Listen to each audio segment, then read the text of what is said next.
বড় গরু কিনতে হবে, কুরবানির মাংস দিয়ে বিয়ের অনুষ্ঠানটাও সেরে ফেলবো, কিংবা অন্য কোনো আয়োজনও অনেকে কুরবানিতে পাওয়া গোশত দিয়ে মেহমানদের খাওয়ানোর চিন্তা করেন। কিন্তু প্রশ্ন হলো, আল্লাহ তাআলার সন্তুষ্টি লাভের উদ্দেশ্যে দেয়া কুরবানি কি অন্য কাজে ব্যবহার করা যায়? এ বিষয়ে রয়েছে ইসলামের সুস্পষ্ট নির্দেশনা। চলুন এ প্রতিবেদনে সে উত্তরই জানা যাক। ঈদুল আজহার অন্যতম প্রধান ইবাদত কুরবানি।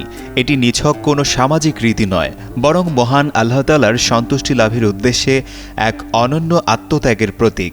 হজরত ইব্রাহিম আলাইহিস সালাম ও তার প্রিয় পুত্র হজরত ইসমাইল আলাইহিস সালামের আনুগত্য, ত্যাগ ও আল্লাহভীতির স্মৃতিকে ধারণ করেই মুসলমানরা প্রতি বছর কুরবানি আদায় করেন। তবে সমাজে অনেকেই কুরবানিতে পাওয়া গোশত দিয়ে বিয়ের অনুষ্ঠানে আপ্যায়ন কিংবা অন্য কোনো আয়োজন করার চিন্তা করে থাকেন। এ বিষয়ে কোরআন ও হাদিসের নির্দেশনা এবং বিজ্ঞ আলেমগণের মতামত হল, কুরবানি সম্পন্ন হওয়ার পর সেই গোশত দিয়ে বিয়েসহ মুসলমানদের যে কোনো বৈধ অনুষ্ঠানে মেহমান আপ্যায়ন করা সম্পূর্ণ জায়েজ। এতে কুরবানির কোনো ক্ষতি হয় না। তবে এখানে গুরুত্বপূর্ণ একটি শর্ত রয়েছে, অনুষ্ঠান আয়োজনের উদ্দেশ্যে কুরবানি করা যাবে না।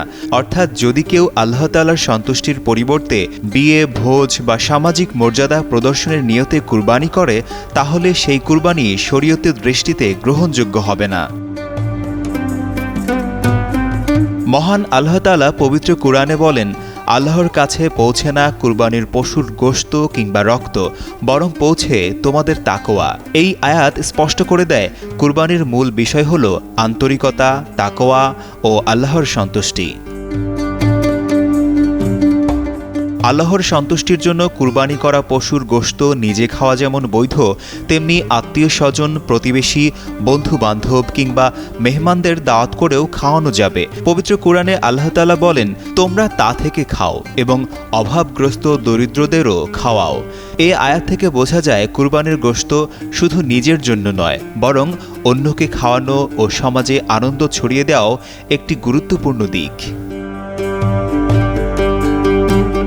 যদি কেউ বিয়ে, ওয়ালিমা, সামাজিক অনুষ্ঠান বা লোক দেখানোর উদ্দেশ্যে কুরবানি করে, তাহলে তা শরীয়তের দৃষ্টিতে সহিহ হবে না। কারণ কুরবানি একটি ইবাদত, আর সব ইবাদতের ভিত্তি হল নিয়ত। রাসূলুল্লাহ সাল্লাল্লাহু আলাইহি ওয়াসাল্লাম বলেছেন, নিশ্চয়ই সব আমল নিয়তের উপর নির্ভরশীল, আর মানুষ তার নিয়ত অনুযায়ী প্রতিফল পাবে। তাই যার হিজরত হবে ইহকাল লাভের অথবা কোনো নারীকে বিবাহ করার উদ্দেশ্যে, তবে তার হিজরত সে উদ্দেশ্যেই হবে যে জন্যে সে হিজরত করেছে।